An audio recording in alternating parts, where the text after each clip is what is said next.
Oh, hey, you guys. I didn't see you there. I was just, we have a leak. Oh, God. Where do I come up with this stuff? Hello, and welcome to the Daily Alison. It's Sunday, and I have a special surprise for you. Last night, or yesterday afternoon, sort of between the afternoon and evening, not really important, I went to the movies with your favorite Natali Del Conte. Conte. Just Natali. Anyway, afterwards, we talked on camera, and so I thought I would show you that. I'm trying to think if there's anything I need to tell you to properly set up what you're about to see. No, not really. Here we go. Enjoy. Hey, you guys. I'm here with Natali Del Conte, and we both feel like we look like shiny messes, but Natali certainly does not. I think I do. No, you really don't. Maybe it's because of this double chocolate frappuccino. Oh yeah, now thing. how is your drink? Because they kind of talked you into that. They did. I wanted something decaf because I am a sucker and fell for the receipt gimmick because I had a Starbucks earlier today. Such a scam. It really is. And then they give you this little receipt that says if you come back after 2, you get a grande iced something for $2, which you think is a deal, but really $2 for coffee is not a deal. Totally.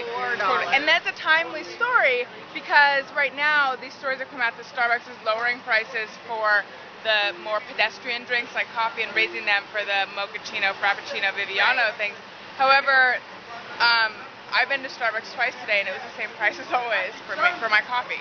It's a scam, really. Yeah. It's just made to make us feel like, I don't know, better about drinking this muddy frappuccino thing, which just tastes like chocolate milk. Yeah, it looks kind of like a milkshake. Yeah, it was good. I'm sure it's in my teeth. No, it's not. So we just saw Funny People, and it was good, but I felt like, man, how long is this movie? What do you think? It was long.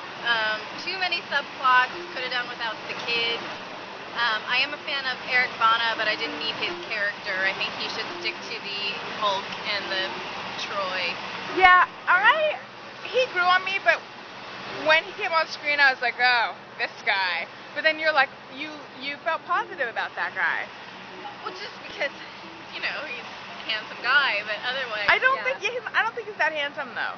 We just have different taste in the Hulk, I guess. I guess I do. I prefer Lou Ferrigno. Yeah.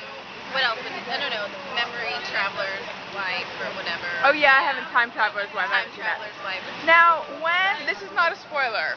It's just something that won't make sense to anyone who hasn't seen the movie. When the little girl sang Memories, though, I was like, holy shit.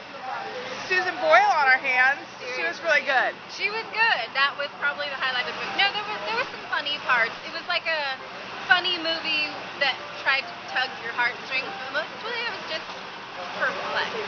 Mostly I was into it till the second half when I really had to go to the bathroom, and then certain plots, like you could tell they were introducing a new theme, capital T, H, capital Th, and I was like, no, I gotta go to the bathroom. Yeah, plus I was hungry. That didn't help. Yeah. Now there's some kind of emergency happening. Oh, it's gone. Let's see, do we have anything else to say about it? I like Leslie Mann a lot. Yeah, I do too. I don't know, Adam Sandler was like spoofing the cliche of himself.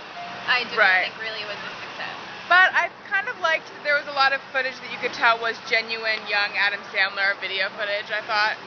It had to have been. And maybe one day when you are famous, this will be in a movie about you.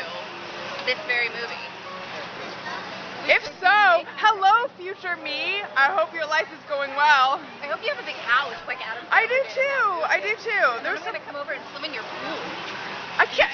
It might be an infinity pool. I feel like it might be. This is so meta. I know. It really is. Hi, future Natali. I hope you do more than just mooch off of successful Allison. That's all I got. Where? Yeah, I know. I'm trying to think if there's anything else we need to. This guy is just. He just bent over right in front of us. That was really rude. Yeah, I thought he was just trying to get his butt in the future, but then it turned out he's scratching his ankle. You know why? Because it's bug bite season. I have bug bites. Do you? You know, once I bent over to get something out of my book bag when I was writing Bart in Oakland, and this girl was sitting literally where I was, like, I was standing here bending over into my bag, and she was sitting, like, against the wall, and she was like, excuse me, and I said, what? And she goes, you're bending over in front of me, it's rude. And I, of course, never mean to be rude, and I was not even close to her, and I certainly wasn't trying to show her my butt. It was very odd, and so if that was rude, then what this guy just did was super rude. Yeah, yeah. One time I was at the library, and when I was young but old enough that the following story will make sense. At the library, and I leaned over and I got a binder out of my bag, and a tampon flew out too. I think I've done that. I think everyone's done that. It happens sometimes. Yeah. I probably shouldn't have kept my binder in my... Or Velcro. Yeah. Of the Trapper Keeper. I know. But other than that, though, I did like the Trapper Keepers. Me too. I would actually like one now. I think it would help organize. You know what I would like? A Trapper Keeper for my gadgets. Like iPhone, Kindle, like little pocket would be nice. A gadget keeper. Remember those little like zippy things that had the 3 prongs and then you kept your pencils in? I do. But I could put my chargers in there. If you put those, you could probably still buy one of those. I probably can. If you put them in your binder, though, then the binder didn't close that well unless you had only a few pens. But I always had like a glue stick in there, even though in my whole life I probably never used a glue stick. I looked for a glue stick today. What are the chances? I know, that's so funny. Weird. What were you trying to glue? It was a note I was leaving on someone. It was just a little note. You should try to post it. I know, it doesn't have any post-it. Oh, okay. All right, well, I feel like we've canvassed this topic and many others. Bye, future us. Bye, future us. I'll see you in our movie. It'll be called Funny Girls. That's right, funny ladies of the future, but then it'll be the present. Yeah. You guys, I don't want to have to say goodbye to you, but it's that time, the time to say goodbye. And it hurts just as much as always, and I don't know why. My eyes are all leaky. My eyes are all leaky. I bet if I were to get this close enough to my eye, then my eyes would be stinging. Because a leek is related to a scallion and a green onion. I know this from reading about it on the package. Look, now it's just like if you're stoned, you could just watch, not that stoned people should watch this show, but if you were, you could just watch the leek travel around the screen. It's very oh, it goes the other way now, very captivating. Look, and now, okay, I'm gonna stop twisting this leek around. Okay, tune in tomorrow, love you, bye.